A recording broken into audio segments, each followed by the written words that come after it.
এই যে আজকে যে প্রোগ্রামটা, এই প্রোগ্রামটা অর্গানাইজ করছে কে? Institutional innovation council. তিনটে ওয়ার্ড তো তো নিশ্চয়ই যারা সেকেন্ড ইয়ার থার্ড ইয়ার আছিস, এই ইনস্টিটিউশনাল ইনোভেশন কাউন্সিল কি জিনিস সেটা জানিস? এই বাবু বল, তুই বল, তুই আমার সাথে গল্প কর, উঠতে পারে বসে বসে বল।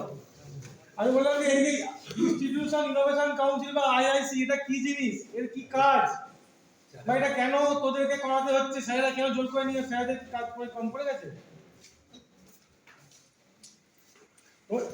ওদের এখানে তোরা অ্যাডমিশন নিয়েছিস, তার রেসপেক্টে তোরা একটা সার্টিফিকেট বা ডিগ্রি পাবি, তার সঙ্গে আরো কিছু জিনিস তারা পাবি, দ্যাট ইজ নলেজ।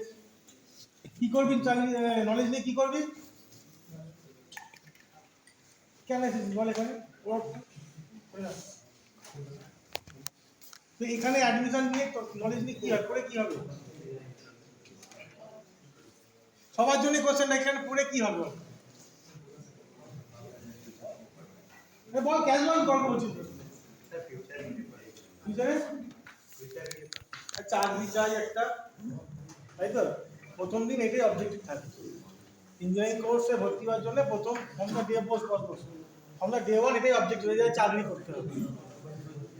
আসতে গল্প করছি তো, এটা ঠিক কথা, চাকরি করতে হবে। এছাড়াও চাকরি ছাড়াও অনেকগুলো দিক আছে, যে দিকগুলো আমরা পলিটেকনিক বা বিটেক বা এমটেক বা ইঞ্জিনিয়ারিং আমরা করতে পারি, সেই দিকগুলোকে তোদেরকে জানানোর জন্য এই কাউন্সিল, আর কিছু না। বেসিক্যালি এটাই কাজ। কোন দিক?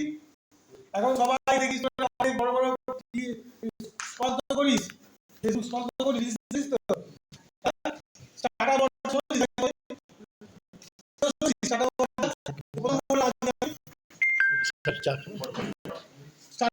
স্টার্টআপ ওয়ার্ডটাকে শুনেছিস? ইনোভেশন কি, স্টার্টআপ কি, নরমাল প্রসেস আমার হয়। ইনোভেশন কি, স্টার্টআপ কি, এন্টারপ্রেনারশিপ কি, এই তিনটে ওয়ার্ড কেউ শুনেছিস? হাত তোল তো, কেউ শুনেছিস? এনিওয়ান?